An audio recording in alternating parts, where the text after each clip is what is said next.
بسم اللہ الرحمن الرحیم۔ السلام علیکم۔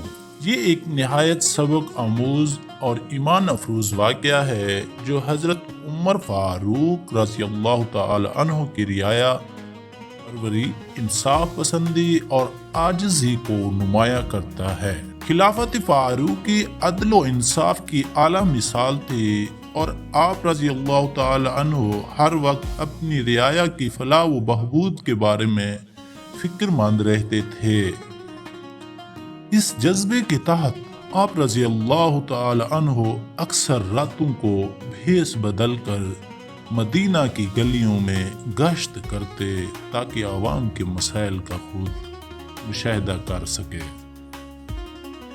بوڑھی عورت کی فریاد۔ ایک رات حضرت عمر حسب معمول گشت کر رہے تھے کہ ایک چھوٹے سے گھر سے کسی بوڑھی عورت کی آواز آئی۔ وہ اندھیرے میں تنہا بیٹھی کچھ گنگنا رہی تھی۔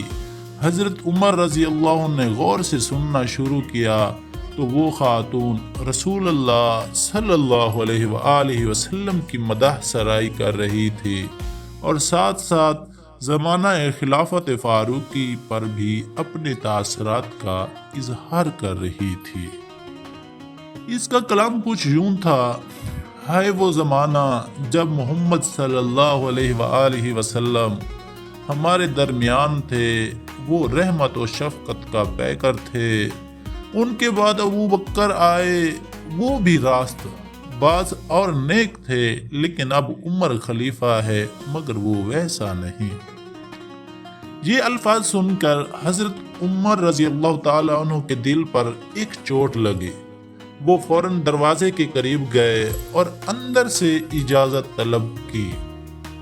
عمر رضی اللہ عنہ کا انکساری بھرا سوال۔ جب وہ خاتون نے اجازت دی تو حضرت عمر رضی اللہ تعالی عنہ اندر داخل ہوئے اور نہایت عاجزی سے کہا: ماں، کیا عمر نے تیرا کوئی حق مارا؟ کیا عمر نے تیری کوئی ضرورت پوری نہیں کی؟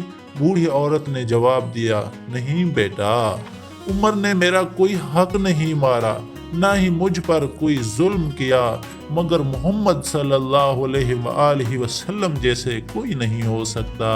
ان کی شفقت، ان کی رحمت، ان کی محبت کا کوئی نائم البد نہیں۔ یہ سن کر حضرت عمر رضی اللہ تعالی عنہ میں آنسو آ گئے۔ انہوں نے کہا: ہاں ماں، واقعی محمد صلی اللہ علیہ وآلہ وسلم جیسا کوئی نہیں ہو سکتا۔ یہ کہہ کر حضرت عمر رضی اللہ تعالی عنہ نے بوڑھی عورت اس کے حالات دریافت کیے اور اسی وقت اپنی ذاتی جیب سے اس کی ضروریات پوری کرنے کا وعدہ کیا۔ حضرت عمر رضی اللہ تعالی عنہ کی رعایا پروری۔ یہ واقعہ اس بات کی واضح دلیل ہے کہ حضرت عمر رضی اللہ تعالی عنہ رعایا کی خدمت کے لیے کتنے مخلص تھے۔ وہ محض ایک حاکم نہیں بلکہ حقیقی معنوں میں عوام کے خادم تھے۔ وہ نہ صرف عدل و انصاف کے اصولوں پر سختی سے کاربند تھے بلکہ رعایا کے دلوں کو بھی جیتنا جانتے تھے۔